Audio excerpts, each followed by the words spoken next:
जैसे सूरवीर की क्वालिटी होती है, गुण होते हैं, जो योद्धा होता है वो कितनी भी कठिनाई उसके ऊपर क्यों ना आवे, वो सत्य बोलता है। और युद्ध के अंदर वो पीठ नहीं दिखाता, अन्याय सहन नहीं कर सकता।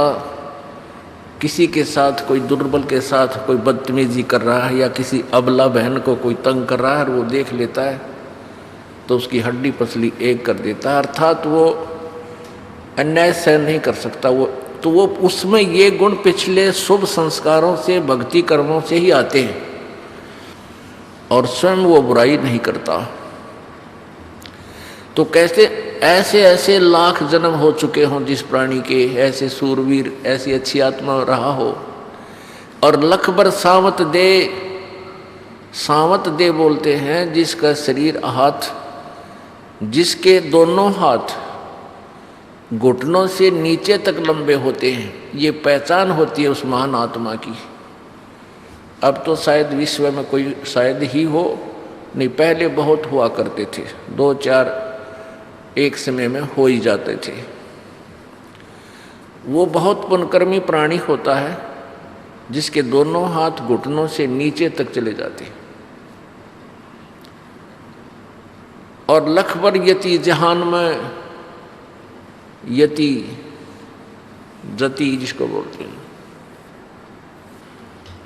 जैसे हनुमान जैसे महापुरुष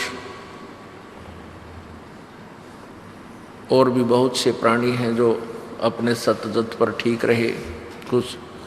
तो कहते हैं लख भर सूरा जूद ही लख भर सावत दे, और लख भर यति जहान में तब सतगुरु शरणालय। फिर वो प्राणी कभी किसी जन्म में, और विशेषकर अब कलयुग की इस पिछली पीढ़ी में, वो ऐसे पुण्यकर्मी प्राणी परमात्मा की शरण में आते हैं। क्योंकि ये क्या करता है, ये काल भगवान, जैसे किसी ने किसी जन्म में परमात्मा कबीर जी की शरण ली, सतभक्ति की, पार नहीं हो पाया, तो उसको यहाँ अन्य ऐसे जन्म दे देता है, उसकी वाह वाह हो जाती है, फिर स्वर्ग आदि में उसको देवता बना देता है, देव पद दे देता है, और फिर उसके पुण्यों को समाप्त करवा के 84 लाख योनियों में डाल देता है, और फिर कुछ बचे हुए पुण्य और पापों का संयोग करके एक मानव शरीर भी उसको टर्न वाइज देता है। तो ऐसे आज जो पुण्यात्माएं, बेशक कोई वित्तीय हालत उनकी बिल्कुल निर्धन है, कमज़ोर है, और परमात्मा की शरण में आए हैं, वो बहुत पुण्यकर्मी प्राणी हैं। और दुर्भाग्य है उन पुण्यात्माओं का जो दूसरे संतां के फंसे पड़े हैं, 20-20, 30-30 वर्ष हो गए वहाँ गोल्डे रगड़ते हैं, तर कुछ भी उनका पल्ला नहीं, दुख न्यों के न्यों, सारी बुराई घर कर रही है, कोई परिवर्तन नहीं समाज के अंदर। तो वो अच्छी आत्मा होते हुए भी दुर्भाग्य है उनका, जो ऐसे नकलियों के पास फंसे पड़े हैं। और सौभाग्य आपका जो कुछ तो उनसे निकल कर आ रहे हैं उनके जाल से, और कुछ पुण्यात्मा सीधे ही परमेश्वर के चरणों में आ रही है। तो इस शरण में पुण्यात्मा आती हैं, वैसे कोई आ जाता है किसी के साथ तो वो यहाँ टिक नहीं पाता। जैसे कई बार क्या देखा है कि नहर टूट जाती है, नहर टूट जाती है या फ्लड आ जाता है, तो एक बार पानी बह करके ऊंचे स्थानों पर भी चढ़ जाता है, बहुत ऊंचे तक, 4-4, 5-5 फुट की ऊंचाई पर ऊपर तक पहुंच जाता है, फलों में यानी पीछे के दबाव में।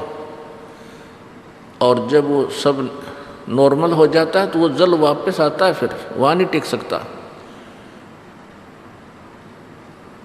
तो ऐसे ही जो प्राणी पुण्यकर्मी नहीं है, किसी के कहने तय, या जैसे माता पिता अपने बेटा बेटी को प्रार्थना करते हैं, लेकर भी आ जाते हैं, आते भी हैं, सत्संग में भी आ जाता है, पर वो टिका को नहीं, जिसके पुण्य कर्म नहीं है।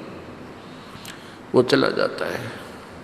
इसके लिए परमात्मा कहते हैं कि राम कहे राजी नहीं।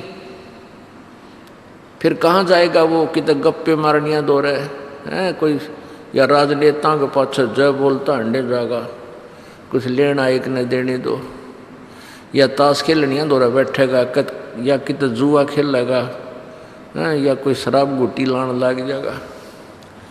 तो उसके विषय में कहते हैं कि राम कहे राजी नहीं, वो चोरा नाल खुशहाल, मल अखाड़ा जीतेंगे ये युगन युगन के माल।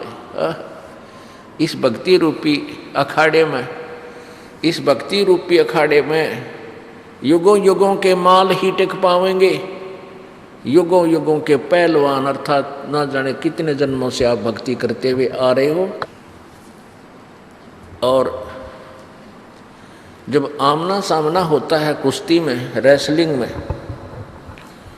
तो वो पहलवान टिक पाओगा जिसने पहले एक्सरसाइज अभ्यास प्रैक्टिस कर रखी है, खूब खुराक खा रखी है।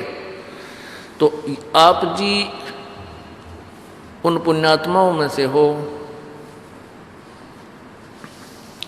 जो युगों युगों से प्रैक्टिस करते हुए आ रहे हो, ये राम नाम की खुराक खा रहे हो, ये पहलवान आप परमात्मा के अखाड़े के माल हो, पहलवान हो।